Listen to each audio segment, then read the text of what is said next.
কালীগঞ্জে সড়ক দুর্ঘটনায় ৫ বছরের শিশুর মৃত্যু। রিপোর্ট মোহাম্মদ জসিম হোসেন। ঝিনাইদহের কালীগঞ্জ উপজেলায় রাস্তা পারাপারির সময় আলম সাধুর ধাক্কায় মারিয়া ৫ নামের এক শিশুর মর্মান্তিক মৃত্যু হয়েছে। রবিবার ২৯ মার্চ ২০২৬ দুপুর আনুমানিক ১:২০ দিকে উপজেলার ৭ নং রায়গ্রাম ইউনিয়নের ভাটাডাঙ্গা গ্রামে এ দুর্ঘটনা ঘটে। নিহত মারিয়া একই গ্রামের আব্দুল মান্নান শেখের মেয়ে। স্থানীয় সূত্রে জানা যায়, মারিয়া তার বাড়ির সামনে দুলাল মুন্দিয়া থেকে খাজুরাগামী পাকা সড়ক পার হওয়ার সময় একটি আলম সাধুর সঙ্গে ধাক্কা লেগে গুরুতর আহত হয়।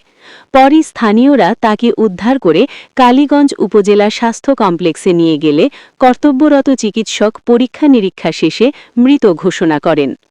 বর্তমানে শিশুটির মরদেহ কালীগঞ্জ উপজেলা স্বাস্থ্য কমপ্লেক্সে রয়েছে। এ ঘটনায় এলাকায় শোকের ছায়া নেমে এসেছে। এদিকে ঘটনার পর সড়কে যান চলাচল স্বাভাবিক রয়েছে এবং আইন শৃঙ্খলা পরিস্থিতি শান্ত রয়েছে বলে জানা গেছে। বিষয়টি নিয়ে আইনগত ব্যবস্থা প্রক্রিয়াধীন রয়েছে।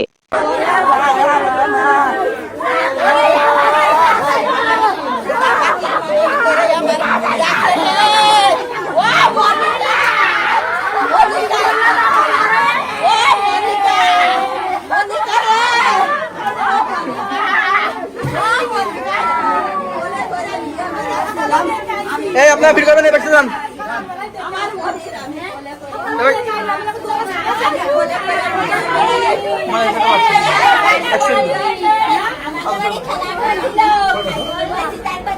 নিউজ বাংলা 24